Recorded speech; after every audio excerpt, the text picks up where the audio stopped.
Hello friends, आज इस video lecture में हम लोग डिस्कस करेंगे एक example to find out the electrostatic potential and electric field at the centre of the hexagon. तो हमारा कुछ इस तरह से सिस्टम दिया हुआ है कि हमारे पास 6 चार्जेस हैं जो कि आपका डिस्ट्रीब्यूटेड है at the corners of the regular hexagon. तो इसमें हम निकालेंगे कि what will be the value of the electrostatic potential at the center of this hexagon and we will also find out कि जो आपका ये सेंटर पॉइंट है इस पे इलेक्ट्रिक फील्ड कितना होगा।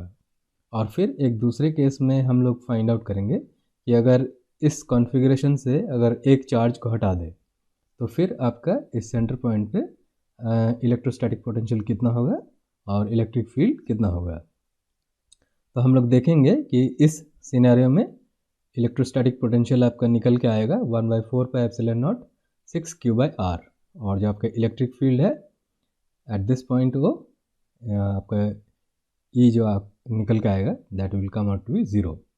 और इस 5 चार्ज सिस्टम में आपका जो पोटेंशियल निकल के आएगा दैट विल बी 1/4πε0 5q/r और जो इलेक्ट्रिक फील्ड निकल के आएगा दैट विल बी 1/4πε0 q/r²। तो चलिए ये दो एग्जाम्पल्स हम लोग डिस्कस करते हैं। तो फॉर्मली स्टेट कर लेते हैं इस एग्जाम्पल को। तो क्वेश्चन कुछ इस तरह से है, 6 equal charges q equals to 3 nanocoulomb are arranged at the corners of a regular hexagon of side r equals to 2 millimeters. Find the electrostatic potential and the electric field at the center of the hexagon. और दूसरे case में पूछ रहा है if one of the charges in the above problem is removed then find the potential and the electric field at the center of the hexagon. तो हमारे पास ये 6 charges हैं जो कि आपके कॉर्नर्स पे लोकेटेड है ऑफ दिस हेक्सागन और फिर दूसरे केस में आपका ये 5 चार्जेस है। तो फिर इस केस में what is the potential and field at the centre और फिर इस सिचुएशन में what is the potential and field at this centre. तो सबसे पहले डिस्कस करते हैं केस ए एंड इसमें हम लोग let's discuss electrostatic potential first. तो इसमें let us suppose to distinguish the charges, let us suppose उसको नेम कर देते हैं Q1, Q2, Q3, Q4, Q5 and Q6। और इस पर्टिकुलर सिचुएशन के लिए आपका दिया हुआ है कि Q1 is equal to Q2 is equal to Q3 is equal to Q4 is equal to Q5 is equal to Q6 and let that be equals to Q and this is given as 3 nanocoulombs. और जो आपका hexagon को जो side दिया हुआ है R that is given as 2 millimetres. अब यहाँ पे हमें पोटेंशियल निकालना है इस पॉइंट पे। तो उसके लिए हम लोग सुपरपोजिशन प्रिंसिपल यूज़ करेंगे।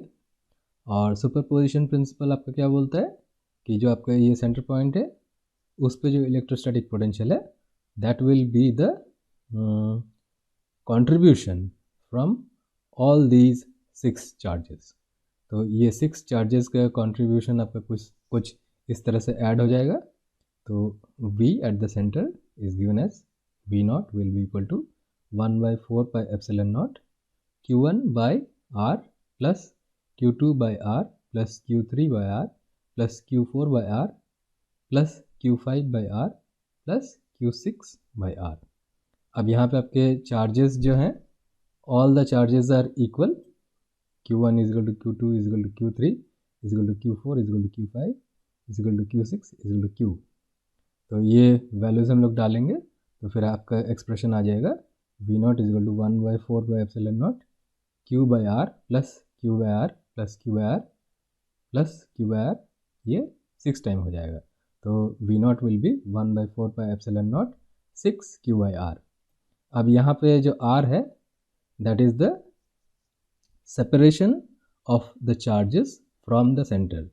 अब क्योंकि आपका ये एक रेगुलर हेक्सागन है इसीलिए क्या होगा, जो भी आपका मेजर इस साइड का होगा या हर एक साइड का जो मेजर होगा वो इसके बराबर होगा, इस कॉर्नर से इस सेंटर तक का। तो अगर ये R है तो ये भी R होगा और ये भी R होगा, ये सारे आपके आर होंगे।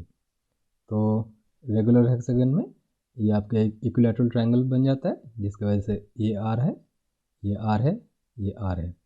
उसी तरह ये भी आर हो जाएगा, ये भी आर हो जाएगा, ये भी आर हो जाएगा और ये भी आर हो जाएगा। तो हमारे पास यहाँ 6 इक्विलैटरल ट्रायंगल्स आ जाएंगे। तो उस वजह से आपका जो एक चार्ज है उसका जो डिस्टेंस है इस सेंटर से वो आर हो जाएगा हर एक केस में, इसीलिए यहाँ पे सारे आपके आर है। तो फिर आपका जो पोटेंशियल है at the centre that comes out as V naught is equal to 1/4 pi epsilon naught 6 Q by R. तो इस 6 चार्ज कॉन्फ़िगरेशन के लिए आपका जो पोटेंशियल है at the centre that comes out to be this quantity. अब इनके values हम लोग पुट करते हैं।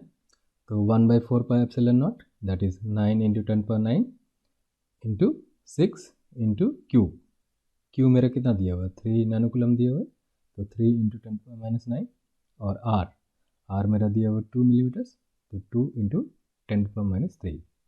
अब इसको हम लोग कैलकुलेट करते हैं। तो जो हमारा सेंटर पे जो पोटेंशियल है that comes out as V naught is equal to 81,000 volt. तो इस 6 चार्ज कॉन्फ़िगरेशन के लिए potential at the centre comes out as 81,000 volts. Now 5 charge configuration देखते हैं। तो अगर 6 चार्जेस में से एक चार्ज अगर हटा दें, लेट सपोज हमने इस पॉइंट को हटा दिया है, Q3 को हमने हटा दिया, तो फिर आपका जो पोटेंशियल है at the centre that will be the contribution from all these 5 charges.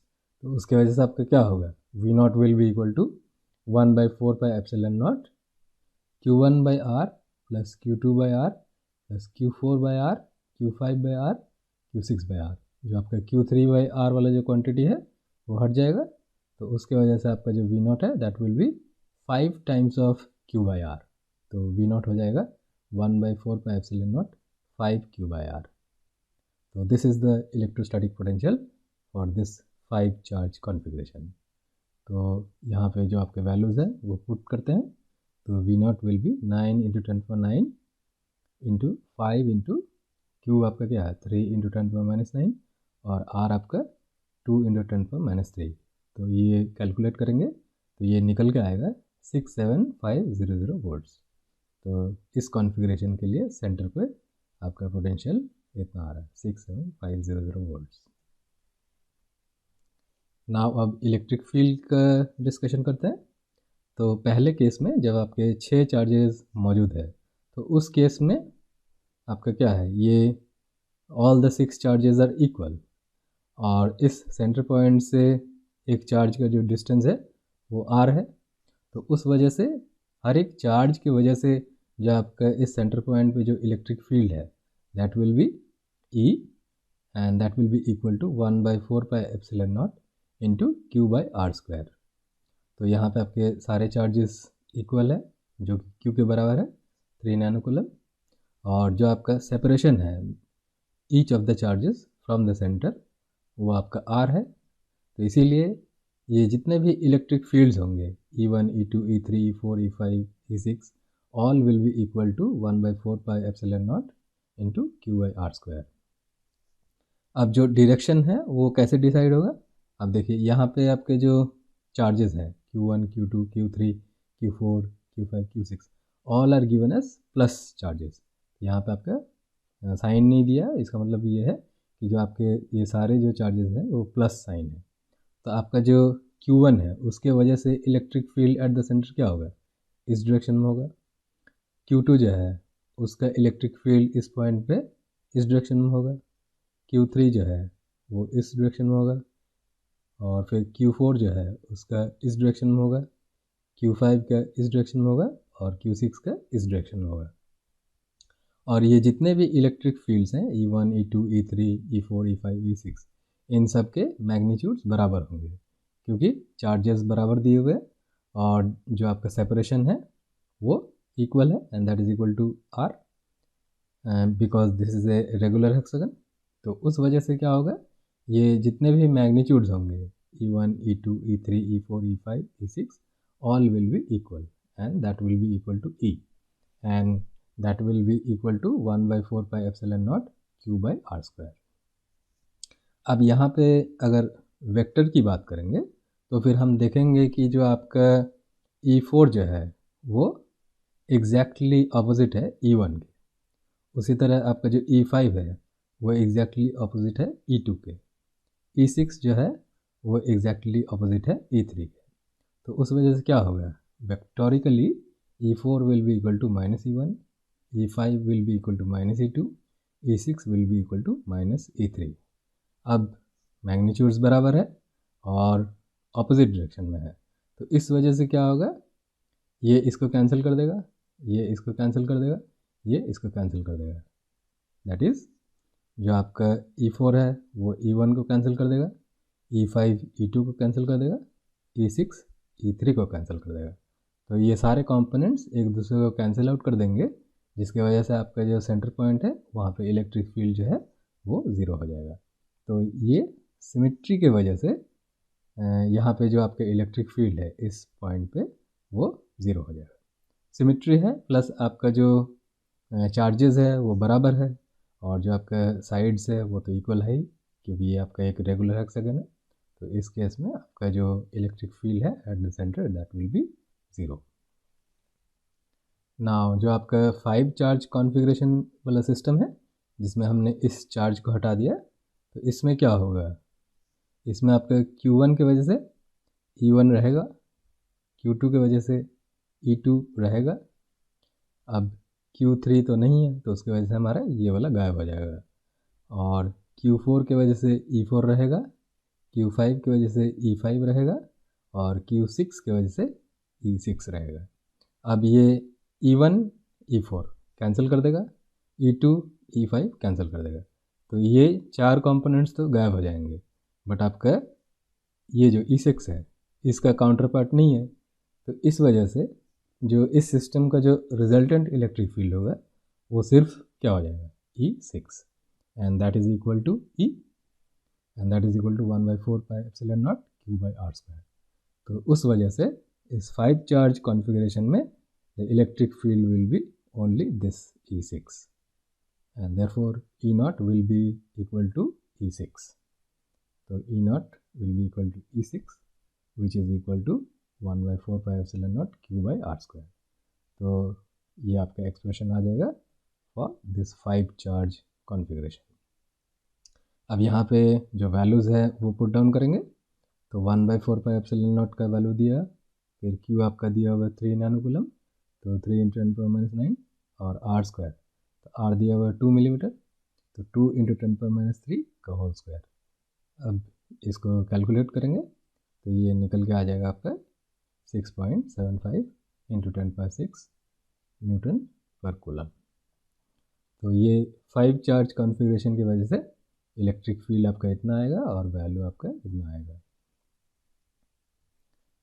तो समराइज अगर करते हैं तो 6 चार्ज कॉन्फ़िगरेशन का पोटेंशियल निकल के आता है 1/4 पाई एप्सिलॉन नॉट 6 Q/R, और जो इलेक्ट्रिक फील्ड है वो ज़ीरो हो जाएगा।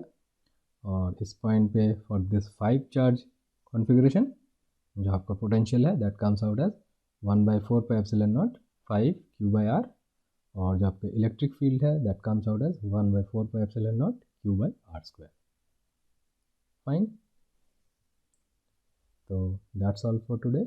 Thank you.